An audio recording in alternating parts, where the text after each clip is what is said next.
Soko lobi ke bango bazo encourager te, yo anganité na yo ki donation chole. Oui.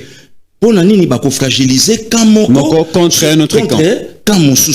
Bon, et si katoyo kamoko ya ba évêque ya Sénégal lobi, nous sommes financés par le Rwanda. Quand la République est santa comment? Tant loba ke ndenge to sala ba déplacement, ba mouvement na biso, to kende Luanda, to kende Nairobi, to kende Paris, to kende Washington, Rwanda ne mtapia ka biso billet.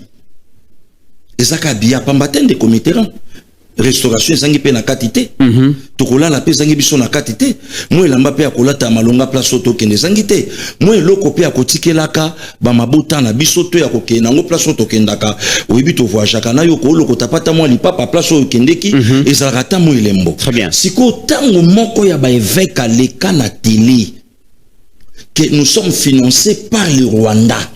Mabete, na sauté des comités. Pour au monde que bandeko yo bazabato mabe. Bazabato mabe. Na lobi na yo, j'assume mes propos. Bazabato mabe ozomo na ndenge tato yo a telemi na elongi na ye netando. Bazabato mabe. Des comités soki shola lobi boye. Tango moko na bango ya ba évêque.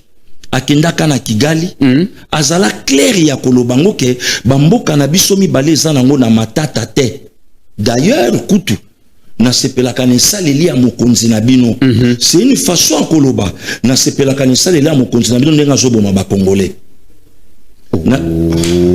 Pasteur Gili comment koki koloba tata cardinal ako sepela na Paul Kagame ninga ko boma ba congolais Pasteur Gili mais il y a loi qui kaka leadership parce que bien ça leadership mo éclairé leadership mo fort et ako sepela ninga développer mboka na bango Rwanda siko a développer mboka na bango na lolenge nini a développer ngo na ko boma bande ko ya mbongo soki pa mbongo alaka congolais puisque toute méthodique il est dans lobby faut remettre même en cause la nationalité il y a tata épiscopo. Bien sûr. Tata cardinal. Bien sûr. Les comités là, bien sûr.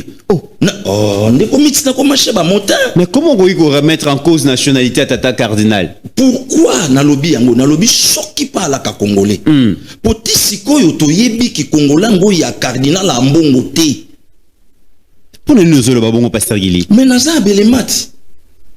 Tango lobi ke na sepelaka na mokonzo ya bino mokonzo ya sepelaka ne pa koma mokonza boma baninga bakonzi mibale pa koma bo ye moto na nzamba ko sepela na bokonza ndenge wana Jean-Baptiste akufa kaka po ayebisaka Philippe tika kobima na mwasi ya ndeko na yo alobi solo machaka bo moine na danger basala nzambe ba olandanga bakati ye moto po alobaki et le koni ne sanga ki tata mbongo tanga koma Kigali na conférence bakendaka na mbulo yo eleki de comité lo bake non collègue nanga Kigali yebisa mokonza mboka na bino bandeko na ngai ba congolais bakufi pe mingi nde place na ocha nationalité na ye doute yango wana pour congolais mali congolais solo akogi ko trahir mboka na été ça jamais akogi ko encourager mobomi ya ba peuple na été ça jamais OK alors de comité là soki nyonso aneleki moko ya ba évêque na bango akei kingakati muto ya bomi zo ya Kinshasa asali zo ya famille lion ba o melisa ele yo tuna couple wana tuna tata mbongo batika ba congolais lolenge nini ba déjeunaka pendant 18 ans ne komiti ngana na génération ya bana oyo bandai komela chakai même na butu avant balala na génération wana 78 80 bas Niateli bino boîte à cornebe surtout sur liaki malamu te yo mutu mama ko pesa lipa pourquoi puisque toi là kana ba boulangerie et banda ko sala mapa ipak OK boulangerie moko ya laka na yolo sidi bana yolo ba ebi makambo na oloba na terrain centre wana boulangerie wana soki bando lancer mapa ba wanga ba mokaria ba ozu ba venu wana tout ba mbelota ba côté wana nyonso nsunga attache bokane kolia mapa te sikoyo lelo tomona photo mama mokonza mboka kala amanka biso respect ya kozwa le ya kopesa lionso on les a manqué respect parce que mais bien sûr nde komiti banda to banda ki ane et ana congolais moko tamsupa meli chakai bien l'été rien tata mbongo atuna te. Mais akenda amona hôpital atala ba matériaux abi waouh. Oh, mais c'est du jamais vu au Congo. Mais pourquoi pas tuna kabongo kitambo? Et si kaya nanga Philippe Matabotama 24 août 58. Kitambo boni. Bongo mama yemo. Et si ka pasteur Gili Boko la Botama jeudi 2 mai 74. Bongo ngaliema. Soki kinoise majestique abotama kuna. Que to kende peto mekato tale komi lo lenge nini. Mais ya lobi non. Bozwanga ikutu parrain. OK. Natia kabino na losambo. Bodjue bela misolo ya kosala ba réalisation wapi. Vous êtes encore de jeunes. Bozwanga parrain na bino, na sunga kabino na londo, na mabondeli. Mais wana to atena compte na ngote. Ne muto yoko loba ketoko chabango milieu du village. Muto ya sa telema loba jamais au milieu du village bango ba kota ba pauvre. Ba pauvre ngo banani. O bango ba côté na bango. Très bien. C'est par là que na lobby sont de menteurs. Les comites c'est pour la première fois. Nalanda Chole non se rendre compte lelo ne comiteran H na nango na poa na nango que Chole mauvais. Nazo mon frère. Mais le comme c'est un pasteur Guilita on a kolobake moyen ba condamner ezalité parce que bazo encourager le dialogue. Ngana ebi ke dialogue oyo ezali dialogue entre Congolais. Dialogue entre les acteurs politiques congolais, mais bako senga ko condamner le Rwanda. Comment y est azoko bazoko ka condamner tetilelo? Et puis dans les kamouya ko boma pasteur Gili. Balobi mais bozo condamner M23 te le Rwanda te alors que ba congolais ba ko kufa.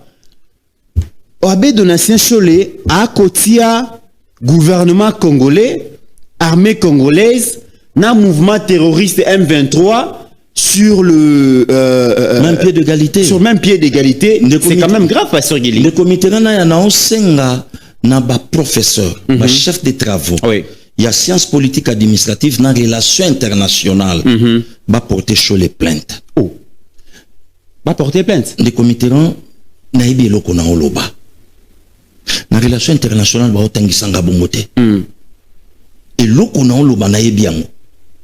Ba professeur ba oteya na sciences politiques na relations internationales na yebi ke tong ba yoki Chole ba abi mais waouh, un état indépendant depuis 1er juillet officiellement état 1885 bafanda même table avec un mouvement rebelle. Waouh, mouvement terroriste d'ailleurs, terroriste. Ne comité na ya à moins que naza la bête ndenge batu mususu batritaka ngana yo ba bête ba mbensul à moins que batu mususu baloba na ngai bongo. Mais na moi connaissance à mon keo na oyekola. Ah mais non, c'est du jamais vu. Ne comité na ya c'est pas pour rien Seigneur alobaki. À Dieu ce qui est à Dieu, à César ce qui est à César. Maréchal Mobutu aloba ngo en 66 na Belgique. Tant que je répondre ba journaliste belge. À répondre bango au moins chez vous en Belgique, là où un curé peut aussi s'amêler à la politique, mais pas chez nous. Même le Christ lui-même était formel. Alors des comités les lotans chaud la lobby que gouvernement izoboma bango pe baoboma, mais gouvernement mboka nanga baozela nini pour ba traduire la justice. OK. Et à qui encore loin, à Tanguy. On a accosté l'apologie à terrorisme. Exactement. Arza défenseur, Arza avocat à M23. Exactement. Dire que ceux qui M23 Koboma gouvernement pas Koboma. À Tanguy tribute, à Tanguy communauté moko. Banyamuleng. Donc, on sentir que Bamo ils a utilisé minutieusement pour faire passer un message. Voilà. Abi Banyamuleng et pe baza batu. Donc ça veut dire que Congolais té. Même Banyamuleng. Or, même M23 bazo défendre Banyamuleng. Même langage ananga. OK. Même langage Kalamingi Tavo Bembukana excellence Eliezer. Même langage ya Moïse Nyarugab. Et des comités na soto ke loin. C'est chaud les montagnes biso likamba baso ilifone bazo kufa awa na Kinshasa. Très bien. Baso boma bango. Moi je suis quinois. Na botami na Kinshasa, na zokola na Kinshasa, na hebite commune nini ba ataka même sur téléphone moko. Mais yo kasi ko likambo avant au continuer non pasteur Guili likambo ba so téléphone. HD zola biso deuxième vidéo tango bazo tuna abe donatien sur le likambo ya ba Rwandais bango moko bandimi que finalement bango ba coordonnaka mouvement terroriste M23 et tout ça. Réponse na ezalaki na deuxième vidéo to landango ceux qui les après on peut suivre ça comme ça to ya ko joa maloba pasteur Guili Zoloba en rapport avec makambo ba so téléphone. L'ambassadrice Mathilde Mukatabana et à Rwanda des États-Unis, Oyo a avoué devant Congrès américain et solo coordination en matière de sécurité et alliés entre Bango et FCM 23. Bon, d'abord, Wanazali Kamosenko avant l'élité, la Senko, parce que vous porté dialogue, vous continuez ou pas? Confusion pesant à son anino. Dialogue est d'abord les Kamaba Congolais. Dialogue est allié, na oyo toza osenga inclusif awa. Rwanda aux Arakatite. Ok, réponse n'a mis après, bah, veut en Rwanda. Ouais. Avait à Rwanda, il y a quoi accepter collaboration avec M23. On a Simbi parce que, comme j'ai dit, il y a tellement de choses dans les réseaux sociaux, l'intelligence artificielle, donc, c'est difficile d'assumer les choses dont on n'est pas, on n'a pas la maîtrise. Non, il a mais à ce que je sache, mais à ce que je sache, d'accord, à Washington, et Zongela qui une des clauses parlait de ce que nous appelons agression du Rwanda comme mesure défensive. Nakati accord, banan basigna accord Rwanda. Pardon, l'accord Ndima qui était agression rwandaise. Dans le bibongoté. Dans le bi parce que d'abord je parle avec beaucoup d'hésitation sur les propos du président Kagame parce que pas président Kagame mais ambassadrice à Rwanda. Voilà, il y a un azolo baté d'abord ngamo na landa kangoté, c'est dans les réseaux sociaux. Alors je suis moi-même déjà victime, il y a beaucoup de formations dans les réseaux sociaux que c'est imprudent de prendre une position sur des propos que vous ne maîtrisez pas. Mais si je vous fais foi, pas que moi j'ai entendu, si je vous fais foi de ce que je comprends, de ce que vous dites que aurait dit cet ambassadeur-là, pour moi, c'est quelque chose qui n'est pas très différent de quelque chose qui est dans l'accord de Washington qui parle en termes de mesures défensives. J'ai dit si vous faites... Pasteur Guili, comment expliquer Monseigneur Donatien Cholet Oyo Azalaka à très politique? Il suit la politique tant nationale qu'internationale de près. Une question qui a été débattue d'ailleurs dans le Conseil de sécurité et Panzani Batuyo sur Balobi Yango, officiel Balobi Yango, pas plus qu'hier, ambassadeur, donc ministre des Affaires étrangères rwandais, a confirmé Makamouana qui basana collaboration et à Balobi, Bango Rwandais M23 basana même vision, même approche. Mais avec Donatien Cholet a tenté à collaborer pour na Bango peut-être intelligence artificielle. Et la manipulation par les réseaux sociaux. Donc, au Kagame, Bauto Bimisasiko Kalobi, a un problème na président Tshisekedi, a un problème na nanité, il y a Zolandande, Bater na Bango, na Congo, il faut que ça wana pe AI, quoi, na IA. Si qu'on des comités, diplomate, il y a Rwanda, Moutalobi, yango na États-Unis. Oui. Bazui Barele yango, Conseil de sécurité à côté de yango Koutou, réunion. C'est par là que Grande-Bretagne a suspendre aide nyonso. Au Yabandai Kotine de la Rwanda autant de millions par an. Rwanda qui funda bango na Union européenne, oui.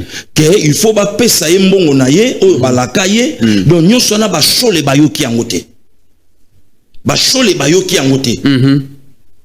Que lelo bisone batu to coordonnaka l'FCM 23 sur le plan sécuritaire, réseaux sociaux. Franchement, des comités nous sommes basali biso boindegini na Congo kopia biso basango. Lelo lo kwa bachole. Nsamba batela molimo ya Monseigneur Chibangu Chishiku. Nsamba batela molimo ya Moke Muchuri. Nsamba batela molimo ya Joseph Albert Malula Ngalula. Nsamba batela milimo ya ba oyo nyonso bakende basalela ye.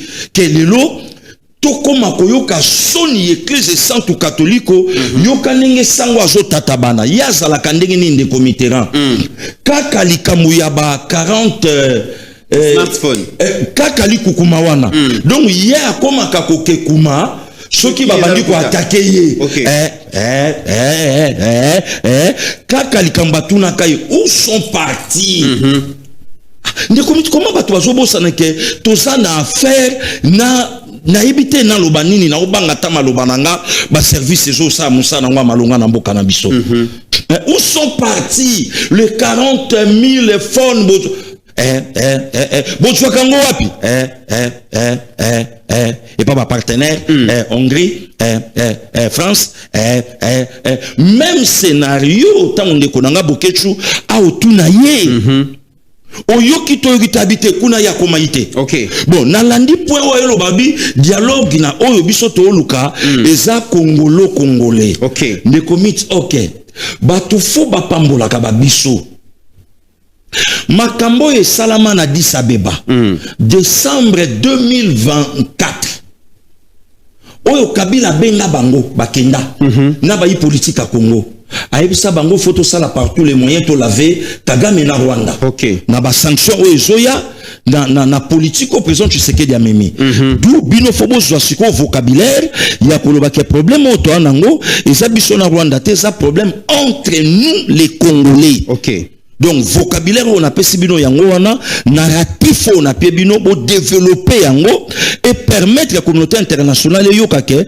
Congo a un problème entre ye bon ne committerant moi je sais ngana yebi ke Timo kile okufa toko kanana intelligence au cholazana ngote peut-être per la intelligence artificielle pour passer gili yenda bikasite yende committerant wana lisuna okanga mapo tango saso moto sur la cause de l'intelligence artificielle. Mais na lobiango à cause de l'intelligence artificielle. Nandeni no apesa gi. Mais ba koti sa rema kamoko koti sa wana moni abando popula lokola intelligence artificielle les atomes te ndenge konanga bokechu a che contre mi.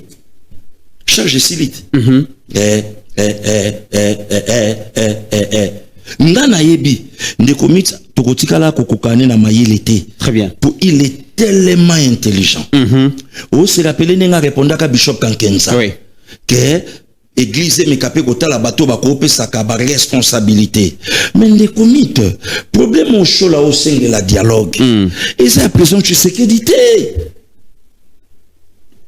et ça paye à Fayuluté c'est ka Fayula Hollanda biso et ça paye à Kabundi té place Kabunda Hollanda biso et ça paye à Délice Sanga té place Délice Sanga Hollanda biso tant Délice Sanga là ta teni à colonel non pété à colonel na tenia basoda na GP HD falache la biso ta photo yango vraiment tango alataka yango shola e bakate ke Délice Sanga atangisa makila ba congolais na taona gouvernement bomaki banani oh lelo lobi ke no babanya mulenge tango Délice Sanga bima na teni nde committerant tango Tambwe Mwamba apesa ordre o yemo kwandima banyata avion oye boma 5 civils tu sais que du mtalaka président et basengaka dialogue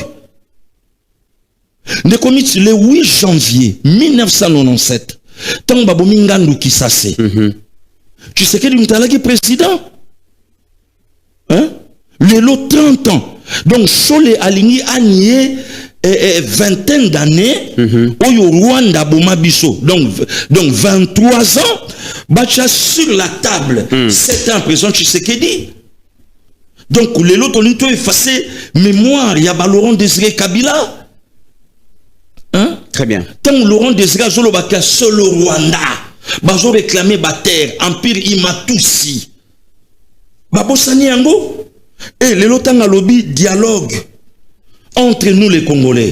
Tant aussi ça dialogue. Ne Rwanda a récupéré la terre naïe. Tant aussi ça dialogue. Ne Rwanda a se retiré. Ne comité na betela yo lisolo ndenge ba yebisaka biso.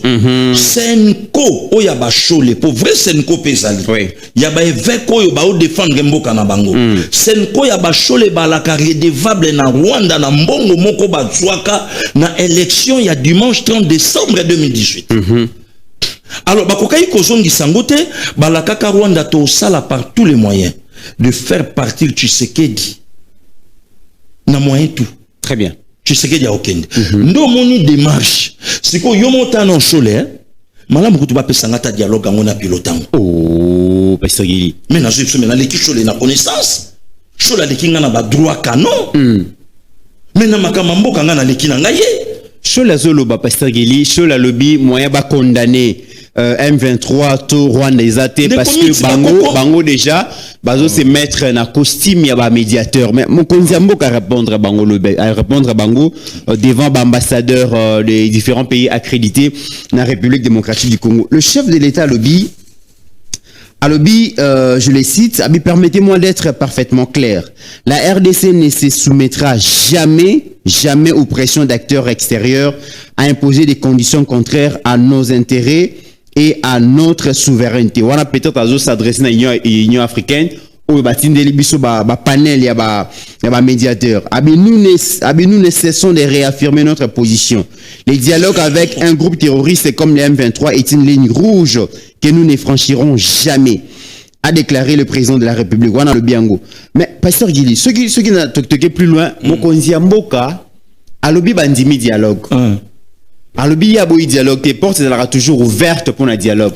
Mais ma condition président de la République à mettre en place pour un dialogue, ils ont un refus poli pour dire que Mokonzi en réalité ça n'a pas ça dialogue. Alors le dialogue ce qui est salima, on a tata Mokonzi. Voilà. Ce qui est salima, ils ont la RDC. Kasi dialogue congolais. Mais des comités là, ma béni Mokonzi lobby, ou ngana lobby. Dialogue congolais. Oui, mais que monseigneur on a besoin Kabila participer. On a besoin Katumi participer. Des comités là. On a besoin M23 Congo. En si longtemps. Mon père Léonard Nayaza vivant. Et l'autre union s'autozanango besoin et concerner les Naya. Adressez ça. Qu'est-ce que vous voulez tu vas comprendre que Mokonzambo Kazana poussé à convoquer dialogue. Les comités dialogue congolais. Congolo et au salama na Togo comment et au salama na Angola comment et au salama na Paris comment et au salama na Addis Abeba comment et au sa bandani déjà na mboka nini basi baya ko sa dialogue pa na biso na Congo net mboka nini o baya ko traiter problème na bango awo bon yemo ko utoloba vidéo yo anoche HDM Tachango dialogue entre nous les Congolais à que clair abi mamba Rwanda Italie bisoté d'abord entre nous les Congolais d'abord entre nous les Congolais ce que tu salango na Gabon comment et puis il y a le dialogue oui mais pas avec ceux qui ont commis des crimes envers nos populations. Mais exactement. On a déjà écarté. Mais exactement. On a dialogue et vous allez inclusivité parce que non, des comités naya. Comment au conseil la nanga simple pardon après savoir que ça la carnage na Goma. Notre limbi sabango. Mais comment cholo ba quelque chose et son contraire. Batu ba okufa mabe mais bato yo ba oboma batu chole incapable ya ko citer bango bandana ko citer bongo pardon ya c'est comme ça que papa Etienne Chilungu que je salue avec respect balaki sa biso ndenge nini ya ko senga pardon il faut yo que loko ani sali yo pasi ya mabe oyo salaki elungwe après avoir ko boma batu après avoir que ça va makambo nyo se salami olobite to limbisi bango to yeto fanda lo kwa bonjour chola ninga sakana batu banda ba koma na ebonga wana combien de prêtres depuis que cardinal Ambongo a koma oyo bakundi ba signoma kutu bango bakunde bembe très bien combien de prêtres dans ces pays il y a un président de la République et des comités to na mboka mo catholique té. Parce que chole na bambongo bani ba miti à place nini dialogue sur quel point mutana mandat na ye et chef à répondre à bango alobi si ces dialogues devraient se tenir ils se dérouleraient sur le sol national le biango voilà et seraient conduits et organisés par les institutions de la République. On a écarté dans le respect de la Constitution, de loi de la République et des règles démocratiques qui fondent notre pacte national. Ça veut dire que bango ne ba ko wili la ko za médiateur mo konzamboka à exclure bango déjà la médiation. Des comités nana yebite kaka chole na lupiala na ya leka a défier déjà mo konzamboka bisoki bo dévier biso na dialogue to na chemin auto bloquer bino. Ndeba médiateur. Ndeba médiateur bango wana sincèrement non. Des comités bango ba na carte na bango. Carte na bango faut ko laver Joseph Kabila. carte na bango foko sokola nanga carte na bango foko laver batuana tout basonga pour kuna bango esimba. Mais malheureusement, est-ce que Donatien Cholet, mon collègue communicateur, moi je suis de la République démocratique du Congo, il y a ça dans la République à Rwanda. Le goût et le couleur ne se disputent jamais. Très bien. Des Congolais au Congo pour sauver le Rwanda au Congo. Oh, Pasteur Guili. On a une interprétation makasi boyeli kambuni. Bon, vous voyez bien Motenan. Des Congolais au Congo pour sauver le Rwanda au Congo. Makamo ba oneko lo ba ke ba tuya PPRD ba ko longwala na PPRD ba proche à Kabila ba ko kende ko soutenir M23 parce que zali ya bango biso soto yoka kiango kasi lelo tango ibalanke Claude ibalanke akei bongo kokota na M23 azala ki proche collaborateur ya président Tomoniku tout que relation na ena président de la République et bandika kana 2019 na bokonzité bazala zala déjà tango ye akei ko soutenir bokolo banini est-ce que zaka ba proche à Kabila ne ba ko yingela na mouvement terroriste non, ba proche à président pe bangwana ba komi kokeni non ibalanki alobi yango clair na maloba ba pesier mbongo etamboli de committeran le loto za clair ngana ba bengi ba banda ko benga biso na téléphone combien de fois tout mekato changer langage total a pas venir na biso vous êtes encore de jeunes botala lobby ndengini ni pe boko zalaka patati patata oya yebi yango tenan lelo na oloba ngo na caméra boluka parcelle dans chaque commune au binomo bo sala choix na ville province à Kinshasa to oti dambongo bo somba banani bango ibalanki alobi yango clair OK ndeko mito mon mambo to beta lisolo uti musika eti musika ndeko chania ye na loi ah ndeko mitela proposition loi chani des pères et des mères et bota matata asango bakota likambango mezaka somo voilà ba yeba ke bana belemana balobi wana proposition de loi ya kindoki za diabolique loi diabolique ndeko mit balé na belemana bango ibalanki ne d'un père congolais bandundu et d'une mère rwandaise et ça la ngoli somote so tango yemo kasali choix na ye ya ko sauver ma bela maman où est le problème OK Matata Pogno, né d'un père congolais, Maniema, d'une mère rwandaise. Makamuna est aux hommes basébélé. Est-ce que les loups m'ont na plateau pour parler ya Ibalanki? Il est qui? Ibalanki. Proche à président de la Ibalanki a quitté? Ibalanki a zaki déjà. Et ça na bateau ba memela président Ibalanki bazawa ba yebi. Bateau yo ba memela président Mokonzamboka Ibalanki ba yebi. Ndeko Mitterrand tika quand même kutu ke muta initié na politique ezali Pius Mwabilu ndenge na koyoka bakomba ba Pius Mwabilu ezotangama bakomba ba before biselele ezotalama ezotangama pardon ba Yann Fumunti bakombo na bango ezotangama ndeko mit est-ce que yebaka ke moto amemela maréchal Mobutu Paul Kagame na 1987 na Gbadolite po ba pesa na mbote Honoré Mbanda Zamboko Ntamemela Mobutu Paul Kagame Honoré Mbanda. Donc façon ya ko lekisa tokoma Ibalanki c'est qui? Il représente quoi? Ibalanki tia zala kiawa makambo nyonso ya basadek makambo nyonso ya CAC irenyaka makambo Ibalanki azozo ba rapport tout azotindika na Rwanda. Donc Mokonzi Mboka zaki infiltré comme pas possible jusqu'au sommet de l'État. Le comité aujourd'hui 1er février 2026. Ce que tu sais que déjà président, c'est son Dieu. Ibalanki.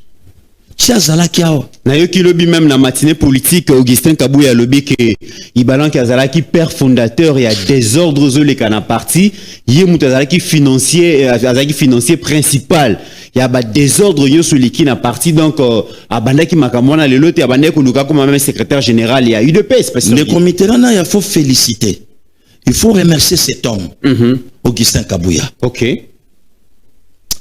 le comité faut tout remercier. C'est un véritable gardien du temple. Franchement, si Tata Wana Augustin Kabouya a sala matina lobake makele le nyonso eobi mana parti mbonge uta Rwanda zana simanango to finga ye to sekaye mais lelo to pesa raison ti makelele yaki longwa wa tofanda yote kabuya yope kende biso nyonso toloba nzoka bayibalanki bazalaki na bayibalanki tato yo ana mabena ye lokola mutu nyonso na se na moi lokola ngape pasteur Gili mais c'est un vrai collaborateur ya prison Tshisekedi aujourd'hui na IDPS abateli IDPS malam azobatela contre ba infiltration azobatela vraiment azobatela omona ki mo mikolo bato mitema maba réseaux sociaux non pasteur Gili asengi mokonza mboka Silveyo Augustin Kabuya malamu pour azolinga rejoindre M23 ngabi merci beaucoup puisque bayebi que pasteur Gili ana mongongo soka lobi ekotombwama talasoni. Donc c'est quelqu'un lelo, il faut te protéger Augustin Kabuya. Très bien. Donc si ba makele les salama na parti, mulunge wani uta musika. Donc ne comiteran pona ibalanki c'est rien. Yo kana révéler bande kolo comme on de comité piangata 15 secondes. Biso zala awa. Chéribin okende pas son âme. C'est notre sang, c'est notre frère, il est parti. Mais parti na yé, bazui un Rwandais, baché secrétaire. Ba imposer. Merci le comité là. Parti ensemble pour la République. Mais Bandeko Baye Baraté, quelle République? Oh, Pasteur Gili. Ensemble pour la République. République, ils allaient RDCT. République, ni sous le bela, on a Pasteur Gili. Yoka, ne comme il n'a pas révélé Bateloko. Ensemble pour la République. Ok. Point. Quelle République? Point d'interrogation. Ensemble pour la République du Rwanda. Oh. Naso ibisayo de komite. So itoche Rwanda, maseke na biso e komona na miso abatu, mokila na biso e komona na ehemba nango aigle, tokoye baye na soki na bizaleli na maseke. Ensemble pour la République. Quelle République? Nde makambo président zolo balelo lobi dialogue na osala ngona ba congolais oyo bakotanga Rwanda. Tuna ensemble atangi Rwanda. Abido na sencho la zoko kwa condamné tetilelo. Kasi on a lobi tuna Moïse Katumbi, tuna Olivier Kamitato, tuna bango batangi Rwanda. Mais ba matata babo ye Pasteur Gili. Balobi dialogue tant mokonza zolo ba ke dialogue ils a organisé par les institutions de la République et ba partie prenante ba reconnaître ba institution ya République issue na ba urne ya élection 2023 ba matata ba ko loba ke de comité na bomba parti à matata. Réponse tango eza. Na sisa. Rappelez nga ka place wana. Ensemble pour la République, Bazui Chéribin Okende, Congolais, de père et de mère, Bazui va PC un Rwandais Babi contrôlé. Va PC Rwandais Balbaza directeur à cabinet. Directeur à cabinet. Chéribin Koufi, dans la situation où on yebi, ne mission accomplie, Rwanda zongi pas na bango, à qu'est-ce qu'on nous mission botindengana éliminé, c'est bon, c'est fini, c'est qu'on a zongi na osamsa. Dans le lot binamungu, Théo binamungu azana M23. Théo binamungu na M23, Chéribin Okende dans l'au-delà. Très bien. Tu t'imagines des comités là. Tango lo balikama matata. Est-ce que matata vraiment oui les comités alors bi crise oignon ces ali mauvaise gouvernance, ces ali tribalisme, ces ali copinage, il y a gestion étatique. Bilan chaotique, tribalisme et l'équipe Pasteur Gili. Choki tribalisme ngo ya nini na tout matata lobi yango ki azaki jugé na bakasayen. Oh mais oui alobi yango de comité là biso batuto tinda ba magistrat ba avocat à 90% ba bakasayen ba professeur à université à 90% bakasayen biso batutinda bango ba pasteur ya ebele ya mboka na biso batutinda bango ke kasaya dominé. De comité là tout aussi sa coupe d'Afrique lobia ou même pas 2 semaines. Biso batuto yebisi ndaye mutumbula sa kufa na ye a chapeauté depuis 1974 et lelo et mutale kayete biso batotinda ça c'est quel type ya raisonnement et pas matata ponyo alobi ba juge ba procureur ba mais ne commis attribué à président de la République na yebite que musala l'état kasa yumuta domina avocature magistrature oya yebi yango tenan tala ba jeune avocat tala ba jeune magistrat tala bango je sais que du m'tef ça bango bokende boye ko la polo boko dominer quel raisonnement okay. Non le problème n'est pas là tribalisme ok le problème n'est pas là matata pogno vrai ou faux l'état congolais abimisa 285 millions ou pas oui vrai ou faux bukangalonje salamate oui vrai ou faux l'argent détourné oui Mais si ko batu na yote pourquoi? Ceux qui batu nu ekomi Kasaembo. Tu sais que du Mutaye Bisaka, Kasayen azala père Yarumba congolaise, Kabase le Chamala, du Grand Calais. Donc tu sais que du Mutaye Bisaka, boxe, ezala discipline, ba Kasayen kaka. Tangelanga boxeur à Mokongo Namboko, Tangelanga boxeur à Mongo Namboko, Tangelanga boxeur ya Moussoili Namboko. Junior Makabou, Martin Bakole, Bavé Belchika, Ozio Vienanga Salaka, Asalaka publicité à Gillette, Nave Maxika Diombo. Kakokoyo Kakabang, donc, de Fatinem Tatinaka Bango. Ceux qui ont la PESA, Bandekouana, ba potentialité ba nango nga pe Équateur a pesanga armée nga pe Équateur a pesanga pe boanya na makamususu. Donc ça c'est un faux débat. Donc débat ezakaka matata ponyo mbongo ebima ya ba contribuable congolais bukanga lonje monana te université monana expliquer peuple congolais ba moni clarté zongisa biloko ya la yanga te za fondation matata. Bon l'état zoy ba c'est nde yangwe comité ngaba ko jugenga te et ça jugement moko et côté makambebele franchement intellectuel congolais. Mouto fa diriger Mboka Lobby. Professeur d'université. Na chemise à LGD. Mesdames et messieurs, avant que dernier sujet où Pasteur Guilé Sengela réagir, toujours moi transition pour la copie Missa. Pasteur Guilé, je rappelle qu'il est souffrant, il est souffrant, moi a vibré vraiment ma capacité, mais au nom il y a Boulingwa à la Kanango pour la bino ba téléspectateurs Andimi qui intervenir, mais sinon il est souffrant, toujours moi transition au le temps paiement comme ça, on revient pour finaliser donc cette émission.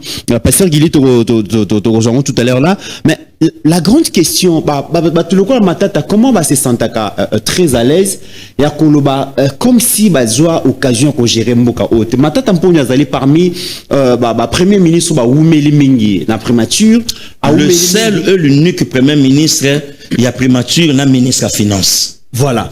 Le seul primature à Sangisa ministère à finance. Voilà. Le seul l'unique. Mais aujourd'hui bilan Azo Loba comme si il était un meilleur premier ministre. Il a géré le pays au grand bonheur des Congolais. Mboka et Bimisa Mbongo ya construction ya 1000 écoles. Matata c'est un intello. Très bien. Ouais peut-être le moko. Était le moko Kabila Tika. Na étendue en république bandeko ba komelanga pasteur Gilolo Bapamba na bulungu wa Kabila tonga. Très bien. Na chwapa awa tonga na bokote awa tonga oke na mbanza ngungu kuna tonga baloba na biso. Très bien. Donc ndekomit aujourd'hui ba matata ba osala politique ya oboto la biso Congo. Nde batu Kabila kotsaka. Nde batu Kabila sala confiance. N'oublie pas notre frère Guillaume Samba Kaputo. Donc on a pe matata lelo. Pour matata mutaloba ke tozala na un avion. C'est un miraculeux hein. C'est un miraculeux nzamba lingi mingi Pasteur Guilé. Accident et avion, traumatisme crânien après famille ya papa Samba Kaputo ba Holanda biso ba moni matata ndenga zoloba. Famille ya papa Samba Kaputo ba Holanda biso ba moni matata. Est-ce que matata est plus intelligent que le professeur Daniel Mukoko Samba? Les premiers Zambongo. Les premiers que donc tu sais que dans la poste Kanganga. Regarde encore ba traître na République. Ba Holanda pour ça matata dans l'Assemblée nationale, ba condamner matata bima.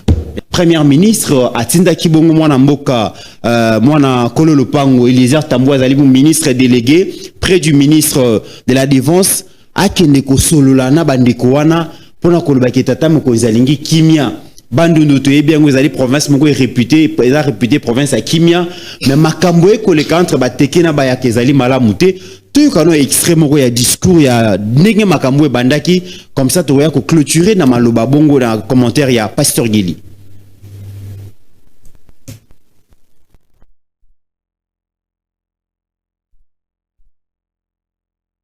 batekeli yo mabele après baye kosenga yo droit lisusu ozomona mais bayaka bango balingaki bongo te bakolo mabele nde bango mais bateke balekisaki to banyokoli biso boye osali makala baozwa 30% yo kokani nini osombi ça c'est osombi nini tout ça mais oye kozwa 30% to nyoko maki yango nde babomaki muyaka. Okay. Ozomona nde bayaka basilikaki. Ozomona likolo ya droit. Okay. Mais minute oyo ndenge tovandi na mbobundu droit eza lisu te.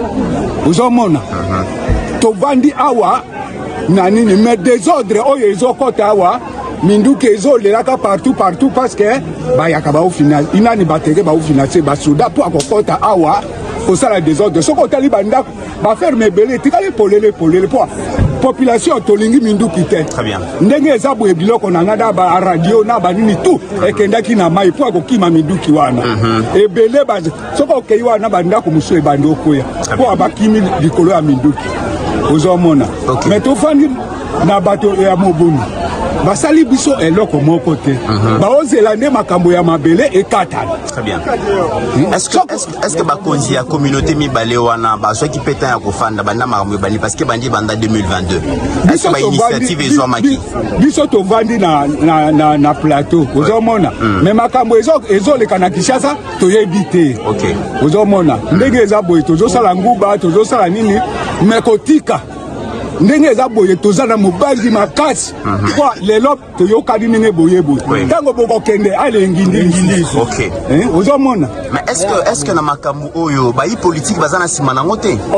Yonde na kotuna parce que yonde mutu ya alo parce que ndenge eza boye na moni lokola yonde ngozotuna nga on dirait solution ekomona na ya solo parce que bakonzi bazola na bino sima tango ko ba politicien ba benga kabino te pona koloba ke bosala makelele bosala désordre bosala bo wana batuna bateke biso te batuna bateke bino bosala makambo wana te donc ba ya kabalobi baza manipulé par ba politicien te. Biso te manipulé ba politicien te ba politicien yo kokota na policier yo mutu pambo okota na policier yengi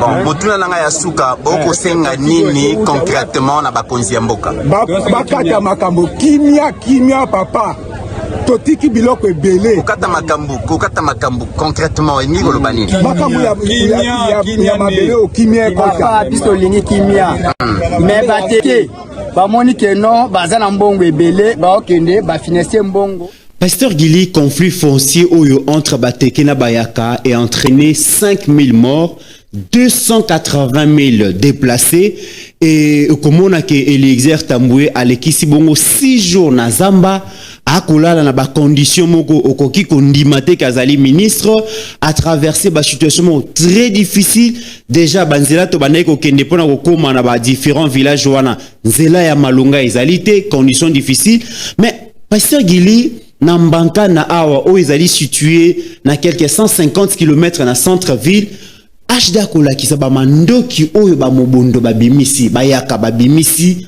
oyo ba neko se servir na ngo pona soi-disant komi batela na makambo mabele Pasteur Gili Nambanka na awa tala ba minduki oyo Excellence Eliezer a réussir kozwa ngo na maboko ya bandeko oyo bazaki ba mobondo après avoir sensibilisé bango côté ya bango bandimi kozongisa ba indice militaire nyonso okomona wana soki Steve Konda la kisango tina suka okomona na balance roquette ebimi na maboko na bango kaka na Mbanka na awa quelques mètres awa na aéroport apparemment Kinshasa zaki na sécurité te Pasteur Gili ndeko mit ngana koye bisayo ba makambo yo HDA zolaksa d'abord nzamba batela mwana kololo pango Eliezer Tamboué OK kola batela ye situation est bandit depuis 16 au 17 décembre 2018 makambo yumbi tango banda oui yango koza même Kabila déplacer longwa axe wana po ebindenge ja basi ba bebisaki nde basi bakabolaki et bango batu bakoide bakoisa Kinshasa. Très bien. Des déplacements Kabila kenda oye kolate Kabila tika ba indice partout atika ngona batu costume atika ngona batu ya tenue militaire atika ngona batu bilanga et permettre de comité batu ba secrétaire na lobaka même ce je sais comme président na bomoto Kabila nga renversé. C'est grave. Donc à planifier qui terrain tout. Laurent Désiré Lobaki toi 450 tribus. Biso Valençon na Concorde, na Kimia. Très bien. Na tranquillité. Génocide sur Rwanda. Babiloko yo biso yebe on a bamboka na bisoté. Exact. Ndekomi lelo so tuni batu na bandundu biko les abonnés même ta bandundu a ebité to ça na ngo mission. Eleki tellement eleki ba ebité mais bandundu ayokate mais ba vivana bango na Kimia. Nyonso c'est le Rwanda.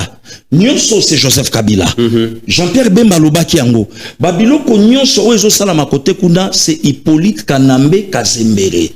Baloba oui, toza d'accord na yo puisque zaye sko botala ne commit n'importe qui roquette hein. N'importe qui botala na ba mortier. Oui. Oyo ezobima yo moko tulongo ala ki présent ne comiteran sko yebisa la place botelema ki wana en cas de catastrophe puisque tout est là possible. Parce que si bazo ya kozongisa wana na yebisi yo ke o eza mama na victoire oyo soka sen kwa zoluka a étouffé ne komiti makambo biso ba bolole tanto lo bango bato maele bacha biso matoi tala muto amibengaka mutamaele ndenge basakani na ye na ba question ya pamba ya mike tanenga komi ne komi c'est pas de la blague. Merci na président Tshisekedi, merci na Yandona. Et merci aussi ndenga délégat qui moko ya ba pion na ye Eliezer Tambwe ne comme il faut ça l'encourager hein. Oh mais pasteur Gilito il faut ça l'encourager. Imaginez pasteur Gilito kotiti na kati ya bazamba po ba mobondo ba s'organiser ba bengani bato nyonso l'état tia bango na bango bakabola ba entité wana entre bango. Voilà. Ça veut dire que mutu habillé a comme général, il a comme colonel et au moins village mobimba yenda s'imposer parce que azana ba milice bazana mandoki abinda comme chef coutumier yenda comme administrateur à territoire donc ba bengana ki l'état bango ba comme ko s'organiser na ndenge na bango et aux moins que province a paralysé moyen d'activité champêtre activité agricole et ça les c'est qu'on les provinces à bateau film Bemba voilà les provinces à Babé Minaku il y a ba Olivier Kamita c'est l'exalité Olivier Kamita to peto ko tseka kuna ndedo ya ba Olivier Kamita tu ba Chantini Ngobila ya ba Aimé Pascal Mongo ya ba André Kimbuta Busangi loko kolia malunga hôtel ezate loko moko ezate nini te ne komite oyebi Tshisekedi tanto bandai koloba a une mission lelo bato belé balandi vocabulaire na biso tala mission ya Tshisekedi tala Congo oyo nyonso banda ba Rwanda bayaka na mboka na biso misala basala yango yeyo. Très bien. Que le 1er février de chaque année il rappelle à Kabino surtout les combattants à IDPS une date triste parce que c'est sans ces dates que vous aviez perdu donc votre leader même finalement mais quand ko zongi c'est la ko rafraîchir biso en mémoire ndenge salaka to retenir nini na 1er février pasteur Gili. Ça se passe vite hein. Mine de rien n'invent. Depuis 1er février 2017, 1er février 2026. Et naïba ate so na kobo sana o mabalobaka l'espoir s'est envolé dans Toyoka qui nouvelle ango. Moi personnellement ton frère Nandima angote. OK. Naïba ike et cause à la main fala zanon nous bokonzi mais des comics les lotant to beta le solongo et comment ya koseka ya la ki kake na matoi ya kozwa nouvelle ya disparition ya Sphinx Etienne Tshisekedi ou Mulumba et ce n'était pas facile. OK.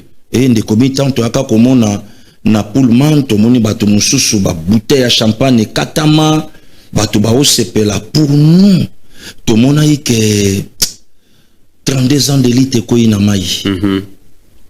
Kolongwaka kokimaka bambangu ba bloqué belé c'est comme si on dirait musale kenda ki en vain. Très bien. Mais Zambati kala na nyonga mutute lelo yo to komo betango loko a masolo et Félix Antoine Tshisekedi Tshilombo président de la République et 9 ans depuis qu'il est dans l'au-delà paix à son âme musalo ya salaki Mbumanango yango mais pasteur Gili Etienne Tshisekedi un leader politique qui a marqué son temps même l'homme qui est arrivé à démystifier donc les vieux léopards donc il a réussi à faire comprendre Nabato que Mobutu finalement il n'était qu'un homme avec des qualités certaines mais aussi des défauts solides et qui n'était pas aussi les demi-dieux que les gens pensaient et tu sais qu'il a réussi à enlever la peur au milieu des Congolais à la kisi bango que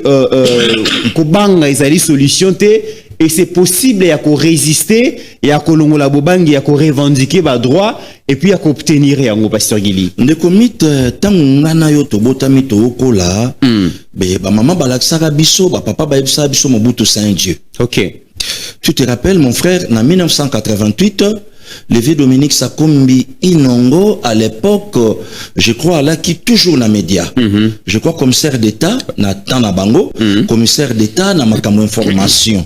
Et si qu'à l'excellence Mouyaya, que je salue, Azalelo. Très bien. Alors, papa Sakombi a bêti le solo, des comités encore tout saluer, présence, il y a maman Germaine Sakombi. Oui. En tout cas, à Pambola Kibiso, place à Hollanda, tu es que est la dernière fois, et tu fongoli encore porte, na ba serviteur, na ba autorité, na ba servante, ou ba osala besoin que le canaba lobeli à peuple télévision, la porte est grandement ouverte. Très bien. Des comités na ya, na bandai kolobake, discuter avec Mobutu, ce n'était pas facile. Ba parents, voilà, na comment place à papa Sakombi, pona ala ki samusa na ye malamu, ye moka lobaki, j'ai pris la photo du président Mobutu, na o bimisango na mapata. Papa Dominique a mentionné les petits enfants de l'époque, Bisso. Baébé que Mobutu était Dieu. Voilà. Puisqu'à Obibana Mapata, avant Zahir actualité, il y a OZRT. Mobutu ye, Alingaka, Mosala, yo Mobutu ilima, ye Mobutu ilombe. Ah, mais les comités, Moutobimana Mapata. Mais fais ça quand ça m'est. Wanazaki, Jalelo ya munene. Batu. Oui, tikala ko salemate. Na lobby ya grave les comités Zahir actualité. Wanazaki Jalelo Pro Max. Nazo ebisa aussi mutu moko boende comité na ya bima alors ba ke Mobutu doit partir. Oh mais papa tiens. Bandi. Mais qu'est-ce qui ne va pas? Mobutu rolia yote. Hein? Babi na biso ke Mobutu alaki mambrasia, Mobutu anda ko comploter même ba coup d'état. Il y a un chef d'État, il y a un mboka mususu. Mobutu organiser ça. Voilà. Mobutu bandaki même côté à ba président. Na bamboka na bango. Exemple Kaguta Museveni. Exact. A commis président le 26 janvier 86. Na 88 Kaguta est venu ici remercier Maréchal Mobutu. Nde comité là ya Nelson Mandela Madiba. C'est le président Mobutu mutafuta caution. La libération. La libération le 11 février 90. Et Mandela est venu ici pour remercier Maréchal Mobutu et le peuple zaïrois. Et c'est comme Mobutu a tellement le baquet, Mobutu Fakende. Les comités, quelque part, Batouba Monaka Papeti, on dirait, vice l'ongwe na Moutou. Donc on dirait, Makamboué Kende Malamouté. Mais des comités, pression politique. Et ça là que Maréchal Akende, c'est qu'on des comités yo kendo beta li solo ya Mobutu. Maman koye bisabi Mitterrand, on a pour ça ba bukate, mais ba pikolandaku. Très bien. Puisque balobanga na biso même vie claire Mobutu andako tapona lecture, oh, ceux qui Mobutu la tili net wana a homo na bino nyonso na kati nenge bosa, donc soko bomba ki loko tout ça rien. Donc il aussi mbaté po ya komona. Oh, des comités aujourd'hui, ça fait 29 ans. Oui, 29 ans. Depuis que Mobutu est parti, lelo avec le président Tshisekedi Toutala, Makamusu Sutikaka Mokonza Mboka lelo, amema bokonza onenga omema ngona simplicité pour bato yotokanisa ka banzambe. Bato biso monaka bango aujourd'hui, ils sont tous finis par partir. Très bien. Et dernière question, pasteur Guili Potosugisa Makamouya et Etienne, c'était un leader qui était en communion avec le peuple zaïrois, le peuple congolais aussi, parce que Natango ya Congo pas Zalaki. C'était quoi cette stratégie, cette communion au Azalaki Nango, un homme qui n'avait pas de milice, qui n'avait pas d'armée, mais qui réussissait à paralyser tout un régime politique. Il suffit kaka epai na assez déplacé à lobby kaka lobby batubako bimate sa ville morte, Kinshasa paralysé, lobby qui est bimate ville morte. Mobutu en a souffert. Ces crises à la Kinini, stratégies à la Kinini, parce que les lobby, nous avons beaucoup de leaders politiques. Makonyo kwama ne serait-ce que Yakobi Mizata 10 20 personnes, tout le monde ba mususu ba komi ko sala ba jeûne prière, ba komi ko tia ba dîme, ba komi ko tia ba action de grâce, on a collé la ko demander dialogue. Alors que le peuple azula na ba monte. C'était quoi les secrets pasteur Guy? Les comités Bible Loba, il y a beaucoup d'appelés mais peu d'élus. Voilà. Ba bien la mi baza ebele mais ba ponami, ba mike. Net pe le nambo kanabiso. Il y a beaucoup de politiciens, beaucoup mais moins de politiciens charismatiques. Ouais. Or, dans ces pays, il y avait un homme, Étienne Tshisekedi wa Mulumba, donc un leader né. Très bien. Un leader vrai. Ndeko mitito sa même mission papa Martin Chakoba Olanda biso nous a clair oye biso que lelo bato ebele ba mo travailler na téléphone réseaux sociaux babilo kebele. Voilà. Je me souviens makambo na obeta ba ene ba yebi yango Maréchal Mobutu akena Kinkole Mobutu fallait kende non oui ba ke Kinkole pas Mobutu il fallait pas petena kende bichango bila atika mwana na ye na mwasi na ye oya zalaki pe oya zape mwana ya papa Kibasa collègue na ye en opposition à l'époque. Frédéric Kibasa Maliba na mwana ya Etienne Tshisekedi wa Mulumba babalana. Très bien. Il fallait sikoyo père akenda tika mwana ye na belle fille na ye ba traverser Braza ba kende. Oh ndeko Mitterrand ya bato bazala na bichingo bila batardate il fallait quand même bazela ta wa Mulumba zonga ba pesa info kaka ni wa Mulumba kotaka. Na yebite ba bengaka na téléphone nini Mobutu a information Mobutu bengi OZRT bakiti nsele bino moko bomoni ngana zana bino ye wana na bana bakatisi bakei poto ndeko miti azoloba info komi le mete Etienne azui mama Martha Chelo bokonalo na sali peka tobima makambo na oloba avant place au PPRD be aussi la biso bagé ya kofongola babande c'est bien bon par rapport à développement. Très bien. Mais de Mitterrand to alaka na ba poto ya minda espace wana donc ceux qui mutauti na gauche quoi qu'il na droite à côté de mana katikati ba pelouse ya laka après à traverser ba poto minda ya laka voilà. Et bandoko pia lumière na boulevard wa Mulumba kanga bato ba uta ba zone à l'époque ba masina Etienne abimina nzela na mama Marthe à contredire Mobutu Magamu Mobutu alobi a voyager na été a uta inde beach kotika a zozonga et à la ka dégâts ndeko miti na mboko il y avait quelqu'un baramasaka baeba place à utate Kankou Thomas Kanza je crois ba confronter Papa Etienne na kobimisa premier ministre na conférence nationale. Il semblerait qu'ende toyoka masolo papa Kankou a sala démonstration pas Mobutu Abiba kata ba morceau ba papier bakati bi boko ma Tshisekedi babi via ya chama boko bebongo na Kankou Mobutu betika na sabe mutu na ndako lukaye yote abattre na Etienne pour Etienne na niko de comité na lobito ya parler du peuple vote bandi ba bandi kotanga Tshisekedi na ye baraté 18h bien 20h ti 10h ya lobby bato ba uta de partout lelo de komito kotikalaka kozwa leader ya bongo na mboko yote. Très bien. Wana na koluka na pesa maman bila belle raison que phénomène abimaka après 50 ans ba Fayulu ba Fayulu ba Kabou ba Sesanga tous ces gens là donc ba comment atteindre makolo ya fait Etienne et ça manque respect grave. Est-ce que batangi kombo Etienne Tshisekedi wa Mulumba batanga Jean-Marie Kabund ça manque respect et ça manque respect grave ndeko Mitterrand. Est-ce que bache Etienne Tshisekedi wa Mulumba batanga Martin Fayulu et ça manque respect grave. Est-ce que batangi wa Mulumba batanga Delice Sanga et ça manque respect grave. Est-ce que batangi wa Mulumba batanga Nanga et ça manque respect grave. Est-ce que batangi wa Mulumba batanga Lekio ateka ba costume azolo et ça manque respect. Kabila na opposition. Oh mais nazo yebisa yoti ndeko Mitterrand nani lelo à cause wata cheville ya papa Etienne Lobake je suis sous les traces de Etienne Tshisekedi wa Mulumba qui dans ce pays. Très bien. Mesdames et messieurs, lelo bato ba osala na ndeko mit et ça va ventir.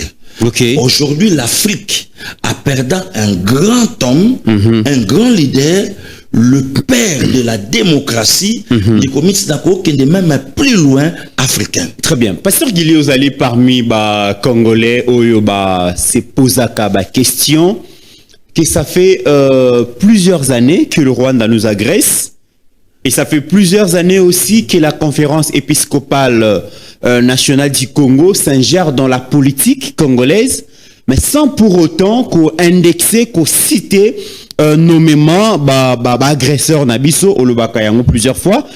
Une question a été posée par notre consoeur Myriam Okechu na Abbé Donatien Cholet a ABC que Bino Bolinga ko condamné Rwanda T, Bolinga ko condamné M23 T. Et maintenant qu'il y a un aveu, il y a ambassadrice rwandaise na Nations Unies où a confirmé la collaboration, sinon la coordination. Il y a Rwanda na mouvement terroriste M23 bino ba évêque bolobinini donc réaction à bilezanini tout landa makambo yo abe donatien chole à lobby comme ça to ya ko bongo réaction na yo pasteur Gili. Merci. Ndé bango bazo boma bazo sopa makila eloko yo gouvernement zo salate bato bazako boma kaka M23 te donc non ce qui guerre ezali ngambo na ngambo bazako boma donc ezatake bato oui ngambo na bato bazako kufa na ngambo oyo na kufa ngambo bazaba elili ya nzambe attention bazaba nyamolele bazaba elili ya nzambe. Alors ngambo musupe M23 bazako bomba bazaba belili ya nzambe donc izoko kopesa mutu raison te yango na to senkwa telemaki likamwa pena mort po bomo ya muntu nzambe mutu asimbi yango ebo peuple azoboma wazana kati wana mais justement yango wana te tozako luka bazoboma mais tozako luka ntina seko tangi na mikanda episcopo zako senga dialogue raison ya liboso motif ya liboso nini mais bato bazako kufa mingi banani bazoboma. Mais natango ya guerre bazako bomana. Na guerre bazako bomana. Wana zolo baba militaire, ngana zolo bela ba civil bazako kufa. Ba civil mais bazali victime justement. Mais bozo condamné te que pendant ba affrontement. Yango nazako non condamnation makasi zana isika wana. Bozo condamné FARDC ou bien M23. Zako condamné solution guerre comme solution. Pasteur Gili to aussi kolanda réponse à Abbé Donatien Cholet. Je retiens à lobby bango bazo condamné te parce que bazo encourager dialogue. Alors ceux qui ba commis ko condamner ba ko favoriser ba ko encourager les uns ba ko décourager les autres. Bango bazo condamné te parce que bazo encourager dialogue. On le but ni wana pasteur Gili. Merci beaucoup de comité. Merci vraiment de ngopenga place.